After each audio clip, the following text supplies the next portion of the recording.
Hi guys, आज हम बात करने वाले हैं कॉकर स्पैनियल डॉग के बारे में। अगर आप कॉकर स्पैनियल डॉग को लेने की सोच रहे हैं या फिर आपके पास एक कॉकर स्पैनियल डॉग है तो ये वीडियो आपके लिए ही है, क्योंकि हम जानेंगे ऐसी कुछ 5 कॉमन मिस्टेक्स के बारे में जो अक्सर डॉग पेरेंट करते हैं अपने कॉकर स्पैनियल डॉग के साथ, जो कि काफी ज्यादा डेंजरस भी हो सकती है। चलिए जल्दी से इस वीडियो को स्टार्ट करते हैं। तो मैं हूँ सुरभि और ये है Ruby and welcome to dogs parenting. So mistake number 5 है अपने कॉकर स्पैनियल के ईयर्स को बर्ड से साफ करना, जो कि स्टिक आती है कॉटन की, उससे साफ करना। कॉकर स्पैनियल के ईयर्स काफी बड़े होते हैं और काफी फरी होते हैं, जिसकी वजह से इनमें इजीली इन्फेक्शन और काफी ज्यादा वैक्स बनती है, जो कि कई बार स्मेल भी करने लगती है, जिसको साफ करने के लिए कई बार आप यूज करते हैं लोग, जो कि काफी ज्यादा डेंजरस हो सकता है, क्योंकि ये जो ईयर वैक्स को क्लीन नहीं करता बल्कि ईयर वैक्स को और भी ईयर कनाल के अंदर पुश करता है, जो कि और भी ज्यादा डेंजरस हो सकता है और कई बार इसकी वजह से ईयर कनाल में इंजरी भी हो सकती है। कोई भी कॉटन स्वैब जो होता है या कॉटन बर्ड्स जो होता है वो यूज नहीं करना चाहिए ईयर क्लीनिंग के लिए। ईयर क्लीनिंग के लिए अलग फार्मूला या टिश्यूज आते हैं जो आपके वेट के रिकमेंड किए हुए होते हैं, उन्हीं को यूज करना चाहिए। और अगर आप देखें कि अगर आपके कॉकर स्पैनियल है उसके ईयर्स में थोड़ी रेडनेस आ रही है या फिर उसमें से थोड़ी फाउल स्मेल आ रही है या फिर अगर पस टाइप कुछ फॉर्मेशन आ रहा है या फिर बहुत ज्यादा वैक्स आ रही है, उसके बारे में अपने वेट से बात करनी चाहिए। कई बार ये जो सिम्टम होते हैं वो किसी इन्फेक्शन या एलर्जी के भी सिम्टम होते हैं, जो कि इस तरीके से शो होते हैं, इसलिए उसको लाइटली नहीं लेना चाहिए। अगर ऐसी कोई चीज आप नोटिस कर रहे हैं तो उसके बारे में अपने वेट से जरूर बात करनी चाहिए।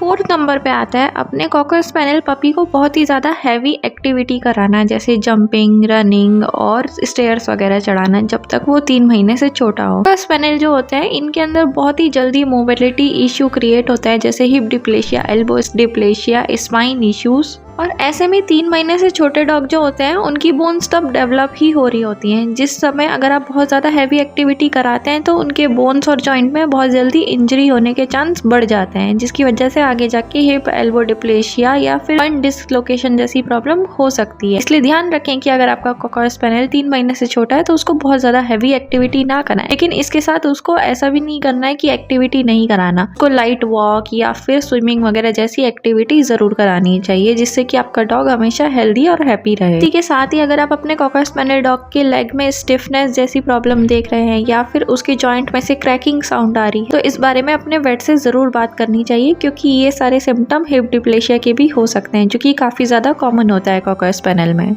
3rd नंबर पे आता है ग्रूमिंग करते टाइम आईज की क्लीनिंग ना करना। कॉकर स्पैनियल की आईज थोड़ी सी ड्रॉपी होती हैं, जिसकी वजह से इनमें बहुत ही जल्दी इन्फेक्शन हो जाता है और ये थोड़ी सेंसिटिव आईज होती हैं। इनके अंदर कैटरेक या कंजक्टिवाइटिस जैसी प्रॉब्लम भी जल्दी डेवलप होती है। इसलिए अगर आप इनकी ग्रूमिंग करते टाइम इनकी आईज क्लीन नहीं करेंगे तो कई बार ऐसा भी होता है कि जो फर होता है वो आईज में चला जाता है, जिसकी वजह से भी इन्फेक्शन या बैक्टीरियल इन्फेक्शन आगे जाके डेवलप हो सकता है। इसलिए ग्रूमिंग करते टाइम इनकी एक जेंटल टिश्यू वाइप से आईज जरूर क्लीन करनी चाहिए, जो कि आपके वेट ने रिकमेंड किया हो। इसके साथ ही अगर आप इनकी आईज में कुछ रेडनेस या फिर पस फॉर्मेशन या डिस्चार्ज नोटिस करते हैं तो इस बारे में अपने वेट से जरूर बात करनी चाहिए। फिर अगर आप ये भी नोटिस करते हैं कि आपका कॉकर स्पैनियल बहुत ही ज्यादा ब्लिंकिंग कर रहा है या फिर उसके आईज से थोड़ा पानी आ रहा है या टीयर्स आ रहे हैं तो इस बारे में भी अपने वेट से जरूर बात करनी चाहिए। ये अर्ली साइन हो सकते हैं कैटरेक के या फिर ड्राइनेस के आईज में।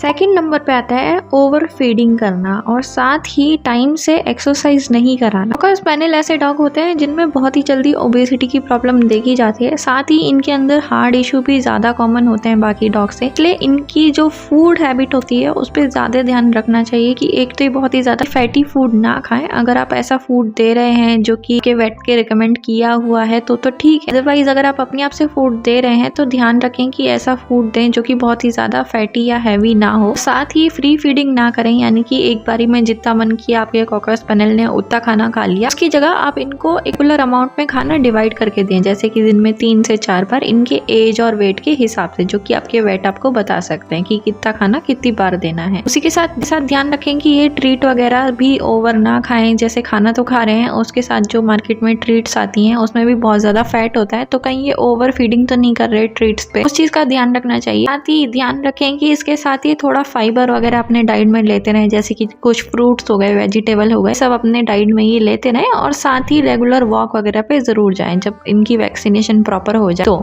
जिससे कि इनको ना हार्ट की प्रॉब्लम का कोई खतरा हो और ना ही ओबेसिटी का। 1 पे आता है इनकी डेंटल केयर। अक्सर हम जो होते हैं अपने डॉग की डेंटल केयर जो होती है उसको निग्लेक्ट कर देते हैं, लेकिन डेंटल केयर बहुत ज्यादा जरूरी होती है डॉग्स में जितनी ह्यूमंस में होती है। जितने भी बैक्टीरिया होते हैं वो हमारे मुंह के द्वारा अंदर जाते हैं, ऐसी डॉग्स के भी जितने बैक्टीरिया होते हैं वो मुंह के द्वारा अंदर जाते हैं। अगर आप उनके टीथ और गम्स को ठीक से क्लीन नहीं करेंगे तो उनके अंदर काफी ज्यादा बैक्टीरियल वायरल इन्फेक्शन के चांस बढ़ जाएंगे। इसके साथ ही टार का बिल्डअप हो जाता है जो येलोइश सा होता है, एज के साथ वो और ब्राउनिश होता चला जाता है, जिसमें काफी ज्यादा बैक्टीरिया रहने लगते हैं, उससे मुंह में भी बदबू आने लगती है और कई सारे लंग्स डिसीज, किडनी डिसीज और लीवर डिसीज का भी खतरा बढ़ जाता है। अपना वेट का रिकमेंड किया हुआ जो टूथपेस्ट होता है या जेल होता है या स्प्रे होते हैं, कई सारी चीजें आती हैं मार्केट में जो आपका वेट रिकमेंड कर सकते हैं आपको आपके सुविधा के हिसाब से, तो यूज करना चाहिए अपने जो भी आपके वेट बताते हैं हफ्ते में कितनी बार करना है उस हिसाब से। लेकिन उनके जो टीथ और गम्स हैं उनको क्लीन रखना चाहिए। ध्यान रखिए कि उसमें येलोइश पन जो होता है, जो टार होता है, वो नहीं आना चाहिए। उनके गम्स भी हेल्दी रहने चाहिए। उसके लिए ध्यान रखें कि उनको बहुत ही ज्यादा शार्प फूड ना दें, जैसे कई बार लोग बहुत छोटी बोन्स दे देते हैं जो कि काफी शार्प होती हैं और गम्स में जाके चुभ जाती हैं। ऐसा खाना ना दे, ऐसा खाना दे जो इजीली चबाया जाए, स्पेशली जब आपका कॉकर स्पैनियल पपी हो। साथ ही उनके टीथ जरूर क्लीन करते रहें।